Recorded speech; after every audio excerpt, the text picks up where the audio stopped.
শুনেন, আপনার সমস্যা কি? ব্যথা। কোথায়? হাঁটুতে? হাঁটুতে ব্যথা। কতদিন থেকে? আজ 1 বছর থেকে। আচ্ছা। নিচু জায়গায় বসতে পারেন? না, বুঝতে পারিনি। হাঁটু ভাঁজ করতে পারেন? না, হাঁটু ভাঁজ করতে পারিনি। আচ্ছা। কতদিন থেকে সমস্যা? 1 বছর। আচ্ছা। আমরা এখন ওনার নি জয়েন্টের এক্সরেটা দেখব। এ দেখেন, আপনার যে এটা আপনার হাঁটুটা, বুঝতে পারছেন? এটা হলো আমাদের যে ফিমার যে বোন, সব থেকে বড় হাড় শরীরের মধ্যে, এই হাড়। আর এটা হচ্ছে আমাদের টিবিয়া, ঠিক আছে? এখন এই দুই হাড়ের মাঝখানে থাকে এই নরম জেলির মতো একটা, নরম জেলির মতো থাকে কার্টিলেজ, ঠিক আছে? আপনার ক্ষেত্রে যে ঘটনাটা ঘটে গেছে সেটা হচ্ছে এই দুই হাড়ের যে জয়েন্টের মাঝখানে যে স্পেসটা, এই স্পেসটা ন্যারো হয়ে আসছে, অর্থাৎ কাছাকাছি চলে আসছে। এই দিকটা দেখেন কত সুন্দর, এইখানে দেখেন কত কাছাকাছি বা চলে আসছে, অর্থাৎ চাপ খেয়ে গেছে, বুঝতে পারছেন?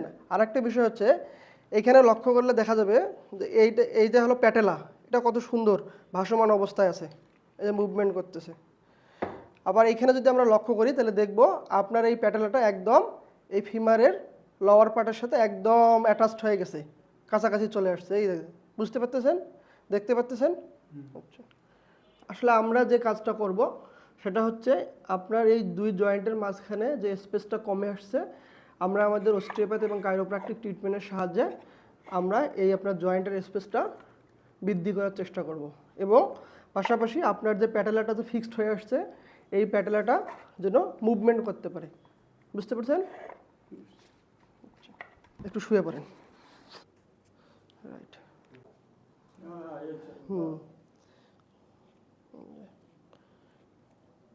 এটা হলো ওনার বাম প্যাটেলাটা। আমরা যে মুভ করার চেষ্টা করি দেখতে পাচ্ছি যে কোনো মুভ হচ্ছে না, পুরো পাটাই সহ মুভ করতেছে। এখন আমরা ডান দিকে, এই তো ডান দিকের প্যাটেলাটা সুন্দর মুভ করতেছে, অর্থাৎ ওনার বাম দিকের প্যাটেলাটা একদম ফিক্সড হয়ে গেছে, যেটা আমরা প্র্যাকটিক্যালি ফিজিক্যাল অ্যাসেসমেন্টেও দেখতে পাচ্ছি। হাঁটুটা ভাঁজ করেন তো দেখি বাবা, ভাঁজ করেন। হ্যাঁ, এর বেশি আর পারেন না, না? আচ্ছা, ঠিক আছে। আমরা যদি ওনার পপ্লিটিয়াল ফোসাটা প্যালপেশন করি তাহলে দেখতে পাচ্ছি বাম দিকেরটা অনেক স্টিপ এবং ডান দিকেরটা মোটামুটি স্বাভাবিক আছে।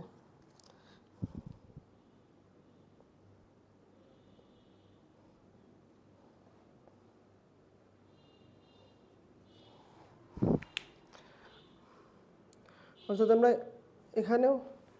এখানেও দেখতে পাচ্ছি যে ওনার এই পাটা একদম বাঁকা হয়ে আসছে। বাঁকা হয়ে আসার কারণটা হচ্ছে ওনার এই নি জয়েন্টটা একদিকে ট্রান্সলেটেড হয়ে জয়েন্ট স্পেসটা ন্যারো হয়ে আসছে। এই কারণে ওনার নি জয়েন্টটা একদম এই পাশও বাঁকা হয়ে গেছে। এই যে সমস্যাটার কথা বলতেছেন, হাঁটুটা যে ভাঁজ হচ্ছে না, আমরা এক্সরে রিপোর্ট যেটা দেখলাম এবং বাস্তবে যেটা দেখলাম আপনার সমস্যার সাথে সম্পূর্ণ মিল আছে। তো ইনশাল্লাহ আমরা ট্রিটমেন্ট শুরু করব। দেখা যাক, ইনশাল্লাহ আশা করি আপনার সমস্যাটা সমাধান হয়ে যাবে।